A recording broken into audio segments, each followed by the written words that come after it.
The entire cryptocurrency market is still reeling following the crash triggered by Terra UST's depegging fiasco. As explained in one of our earlier articles, even the flagship Bitcoin has been stuck in a narrow range ever since the crash and is showing no signs of any major recovery yet. And Ethereum seems to be no different. Dead price action. Technically speaking, there's little to no chance of recovery in the short term for the top altcoin.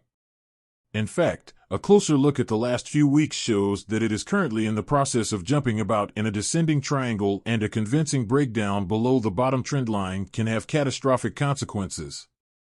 It must also be noted that despite Ethereum blockchain's Ropsten testnet's successful merge, moving from the POW execution layer to the Beacon Chain's POS consensus chain on June 8, it has had no effect whatsoever on the price or optimism regarding the coin.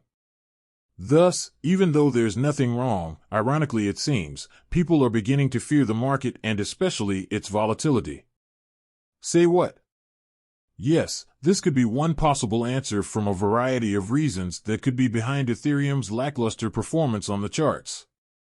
For example, Ethereum Perpetual Futures open interest has been dipping over the past few days, ever since the beginning of June in fact.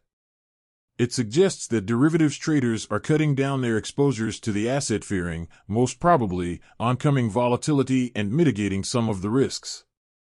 Along with that, Ethereum Perpetual Futures volumes have also been dipping, with a sharp dip between the 8th and the 9th of June, further adding weight to the above view. Not all's bad.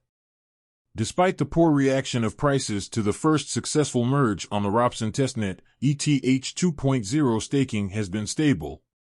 Total deposits to the ETH 2.0 deposit contract have been holding very steady and are rising continuously, which provides much-needed support for the merge and its eventual consequences. Along with that, despite the massive crash in the past few months, over 53% of the supply is still in profit. Therefore, a further fall triggered by a panic sell seems to be quite low. Unless, of course, there is a major profit booking on major whale accounts. Moreover, according to data from Glassnode, the percentage of circulating supply in profit, that is, the percentage of existing coins whose price at the time they last moved was lower than the current price. So, noting all the points above, Ethereum can be considered to be in a consolidation phase, and buy-on dips can be a foolproof strategy to abide by going forward. But nevertheless, the possibility of further crashes cannot be ruled out amidst the impressively poor market sentiments all around.